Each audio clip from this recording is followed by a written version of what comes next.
వారందరికీ ప్రవీణ్ పగడాల అంటే తెలియని వాళ్ళు ఎవరు కూడా లేరు. అసలు ఎవరు ఈ పాస్టర్ ప్రవీణ్ పగడాల? ఆయన ఎవరు? ఆయన మరణానికి ముందు వరకు కూడా క్రిస్టియన్ మిషనరీస్ కు, పాస్టర్స్ కు, క్రిస్టియానిటీకి విపరీతంగా ఫాలో అయ్యే వాళ్ళకు తప్ప ప్రవీణ్ ఎవరు అనే విషయం చాలా తక్కువ మందికి మాత్రమే తెలుసు. కానీ ఆయన మరణించిన తరువాత ఇందులో ఆయన పేరు ఎందుకు చర్చలో వస్తుంది అంటే ఆయన చేసిన గొప్ప పనుల కారణంగా, ఆయన వ్యక్తిగత జీవితంలో పాటించిన విలువల కారణంగా. ఈ మధ్య సోషల్ మీడియాలో ఒక వీడియో బాగా వైరల్ అవుతుంది. ఒక మనిషిని మనిషిలాగా చూడండి, మతంలాగా చూడకండి అని ఆయన చేసిన వ్యాఖ్యలు మనుషుల హృదయాలను కదిలించేశాయి. మనిషిని మనిషిగా చూడండి. కష్టమా?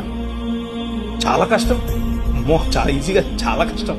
మతం తట్టుకోలేదు, బట్టలు చింపేసుకుంటది. అయితే మరి ఆయన మరణం ప్రమాదవశాత్తు జరిగిందా లేక కావలసుకొని దాడి చేశారా అన్నది చాలా అనుమానాలకు, సందేహాలకు దారి